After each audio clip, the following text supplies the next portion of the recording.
साधी माणसं या मालिकेच्या 14 मेच्या भागामध्ये आता मात्र मीराची आई खूप भावुक झालेली असते। बाळा, तू तिकडे जाशील, सगळं काही नीट होईल ना? मला तुझी खूप काळजी वाटते। यावरती मीरा म्हणते, तू माझी काळजी करतेस? अगं तिकडे सुधाकर काका आहेत, त्यामुळे तू माझी काळजी करू नको। सुधाकर काका माझी नीट काळजी घेतील, तुम्ही फक्त इकडे नीट राहा म्हणजे झालं। डोळ्यामध्ये पाणी आणून असा मला निरोप देणार आहेस का तू?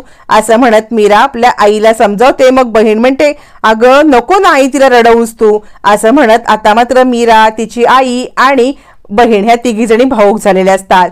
तोपर्यंत सुधाकर पण इकडे अस्वस्थ असतो, कारण सत्या अजून आलेला नसतो। तितक्यात तिथे पंकज येतो आणि म्हणतो, आता झालं ना तुमच्या मनासारखं? तुम्ही म्हणालात तसं मी सगळं केलंय ना? ताबडतोब मला फोन द्या माझा।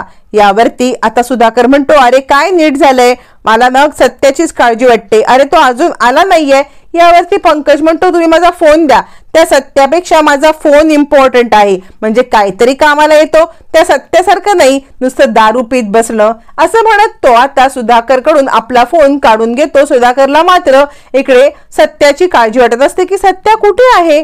आला तर होता मंडपामध्ये, मग नंतर गेला कुठे? सुधाकर खूप अस्वस्थ होतो आणि सत्याची वाट पाहत असतो। इकडे सत्याला लॉकअप मध्ये टाकलेलं असतं आणि तो सांगत असतो, सर अहो आमच्या घरी लग्न कार्य आहे, असं तुम्ही मला इथे अडकवलं तर आमच्या फादरला खूप काळजी वाटेल। ऐका तरी, मला सोडा तरी। पण त्याचं कोणी काही ऐकायला तयार नसतं। त्याला 1-2 न ऐकता जेलमध्ये टाकलं जातं। तो विनवण्या करत असतो, प्लीज मला असं अडकवू नका, मला जाऊ दे, माझे बाबा वाट पाहत असतील। पण त्याचं कोणी काहीच ऐकत नाही। फायनली सत्य अडकलेला असतो, प्लीज प्लीज मला फोन तरी द्या। त्याचा फोन पण गायब केला जातो, म्हणजे जप्त केला जातो पोलिसांच्याकडून। तोपर्यंत इकडे आता मीरा आपल्या मैत्रिणीसोबत असते आणि त्याच वेळेला छानपैकी ती आता नूडल्स वगैरे खात असते। म्हणजे आता ती सांगत असते, मला ह्या नूडल्स मध्ये थोडासा सॉस टाकून दे ना।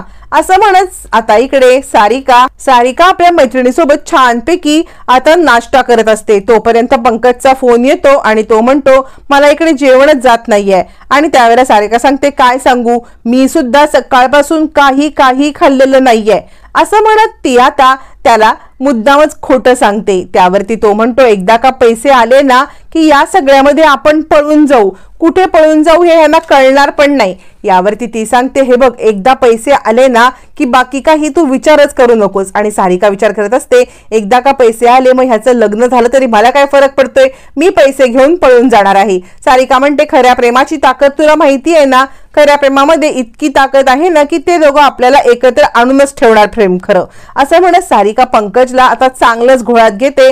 तिला पंकजशी काही मतलब नसतो, तिला पैशांची मतलब असतो आणि त्यामुळे तोपर्यंत निभावून नाही पैसे मिळेपर्यंत असं ती ओरडून आता मात्र इकडे पंकजला सांगत असते। पण सारिकाचा प्लॅन असा असतो की पैसे मिळाल्यावरती ती रफू चक्कर होत पंकजला पण धोका देणार असते, याची पंकजला कल्पना नसते। दुसऱ्या दिवशी लग्नाची जोराशोरात तयारी सुरू होते। लग्न मंडपामध्ये वराडी यायला लागतात। इकडे आता सुधाकरची खूप मोठी धावपळ चालू असते। मीरा छानपैकी तयार झालेली असते आणि आई येते आणि म्हणते, खरंच ग मीरे, कुणाची तुला दृष्ट नको लागो। असं म्हणत मीराची दृष्ट काढते। बहीण सांगते, हे बघ, आज रडू नकोस बरं का आई, नाहीतर इतका महागडा मेकअप मीराताईचा खराब होईल। किती छान दिसते, तू रडलीस तिचा मेकअपची पूर्ण वाट लागेल। असं म्हणत मीरा आता मांडवात यायला तयार झालेली असते। पण अजूनही पंकज मात्र आपल्या नेहमीच्याच कपड्यांमध्ये असतो। त्याचे मित्र येतात आणि काय चाललंय, अरे बाहेर समई चौघडे वाजायला लागलेत, कपडे घाल, आवर, आपल्याला जायचंय ना। असं म्हणत पंकजला आटपाटप लवकर असं सांगत असताना पंकज म्हणतो, तुम्ही बाहेर वा, मी येईन उरकून। असं म्हणत तो मित्रांना बाहेर काढतो। तोपर्यंत इकडे पैसे अजून मिळाले नसल्यामुळे सारिका पंकजला कॉल करते। पंकज म्हणतो, काय करू, अजूनही पैसे नाही मिळाले आहेत। त्या मीरासोबत मांडवामध्ये जाऊन आता मी लग्नासाठी कसा उभा राहू? सारिका म्हणते, ते तर करायलाच लागणार आहे, कारण तू जर मांडवात गेला ना असं सगळ्यांना संशय येईल, मग पैसे कसे मिळतील? त्यासाठी तुला आता जायलाच पाहिजे। आपल्या प्रेमासाठी तू इतकं कर शकशील ना? यावरती मग मात्र पंकज आता म्हणतो, ठीक आहे, मी जातो, मी बघतो काय करायचं ते। असं म्हणत पंकज तिकडून निघतो आणि आता सारिका विचार करत असते, एकदा का या मूर्खाला पैसे मिळू दे, मग पैसे घेऊन मी निघून जाईन आणि यालाही ते बोंबलत बसू दे। असं म्हणत ती आता आपल्या स्वतःशीच बोलत असते आणि आता पंकजला पैसे पैसे असं हिणवत असते। अखेर पंकज विचार करतो, काहीही झालं तरी आता मला तिकडे मांडवामध्ये जायला लागेल। तोपर्यंत सत्यानं आल्यामुळे आता मात्र इकडे सुधाकर खूप उदास असतो आणि तो आता इकडे सत्याची वाट पाहत असतो।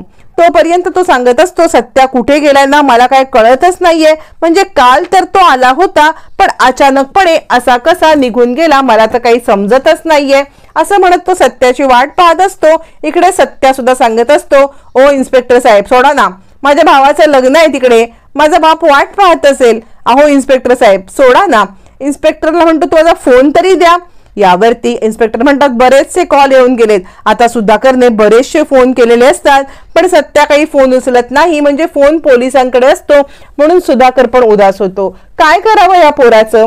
यावरती सत्या म्हणतो ओ साहेब एक फोन तरी करून द्या, हवे तर तुम्हाला मी काय पैसे बिसे हवेत ते देतो पण मला एकदा सोडाल तरी का असं म्हणत सत्या आता इन्स्पेक्टरना पैशाची ऑफर करतो। इन्स्पेक्टर म्हणतात ठीक आहे, म्हणजे तू आम्हाला जो फाईन आहे तो दे। तोपर्यंत इकडे आता पंकजची आई येते आणि काय रे पंकज तू तयार नाही झालास अजून?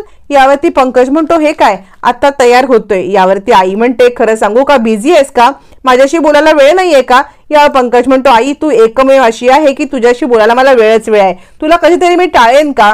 यावरची आई म्हणते खरंच पण तू अजूनही विचार कर ना, या मुलीसोबत लग्न करण्याचं काय काम आहे, तू मोड या मुलीसोबतचं लग्न असं म्हणत ती आता पंकजला त्या मुलीसोबतचं लग्न मोड असं सांगत असते। पंकज म्हणतो आई मी हे नाही करू शकत, म्हणजे तिच्यासोबतचं लग्न मोडलं तर पप्पांना किती वाईट वाटेल, त्यामुळे मी नाही करू शकत, हे लग्न मला करायलाच पाहिजे।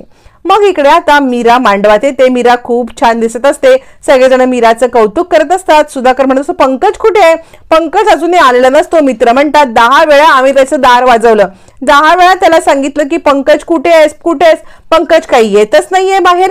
तोपर्यंत सुजित कुमार आता मीराचा फोटो पाहत असतो आणि थांब मीरा कशी तू पंकजची होतेस ना तेच बघतो। आई त्यावेळेला त्या पंकजला मांडवामधून मी उचलतो की नाही बघ, पंकजला मांडवामधून उचलून त्या ठिकाणी मी येणार, मग माझ्या हातूनच तुला मुंडवळ्या घातलं जाणार, बघशीलच तू असं म्हणत आता सुजित कुमार काहीतरी प्लॅन करत असतो। गुरुजी सांगतात नवरा मुलगा कुठे आहे? नवऱ्या मुलाला बोलवा की। अजूनही नवरा मुलगा न आल्यामुळे सगळेच जण चिंतेत असतात आणि कुठे राहिला हा? त्यावरती मग मात्र आता मित्र सांगतात की आम्ही जातो त्याला बोलवायला असं म्हणत मित्र बोलवायला जात असताना मग मात्र मित्र बोलवायला गेल्यावरती त्यावेळेला सुधाकर म्हणतो थांबा तुम्ही नका जाऊ मी जातो असं म्हणत सुधाकर आता मात्र स्वतःहून या सगळ्यामध्ये यायला निघतो। स्वतःहून तो आता इकडे पंकजला बोलवायला निघतो। पंकजला बोलवायला निघाल्यावरती पंकज म्हणतो येतोच आहे ना मी, आलोच थोड्या वेळात असं म्हणत पंकज आता या सगळ्यामध्ये बाबांना येतो सांगतो, पण तो विचार करतो काहीही झालं तरी मला ताबडतोब आता निघायलाच पाहिजे, कारण जर मांडवामध्ये मी पोहोचलो नाही तर काय होईल। तोपर्यंत त्याला सारिकाचा कॉल येतो, काय रे काय झालं? पंकज म्हणतो मला मांडवामध्ये जावंच लागणार आहे, मांडवात तर जातो मग पुढे काय करायचं ते मी पाहतो असं म्हणत पंकज आता मांडवात जायला निघतो। इकडे आता ती विचार करत असते की काहीही घडलं तरी सुद्धा या सगळ्यामध्ये मला पैसे घेऊन पळून जायला पाहिजे।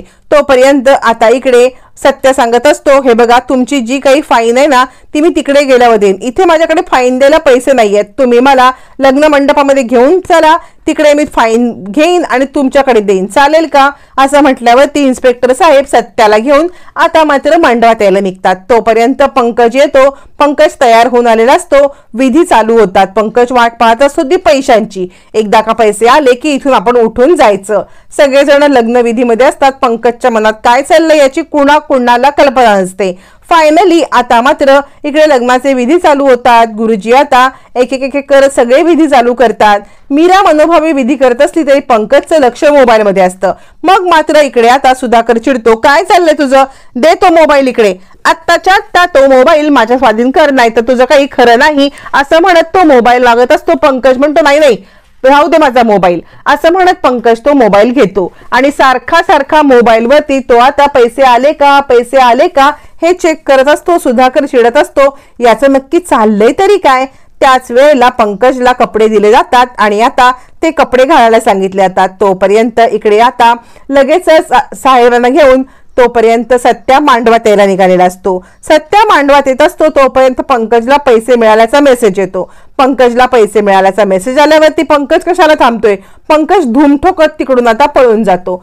पंकज पळून गेल्यामुळे आयत्या वेळेला लग्न कोण करणार म्हणून आता मीराची आई सुधाकरवरती चिडते. सुधाकर आपली पगडी काढतो. त्याच वेळेला पोलिसांना घेऊन आलेला सत्या तिकडे येतो आणि सत्या आणि मीरा यांचं धूमधडाक्यात लग्न होणार असतं.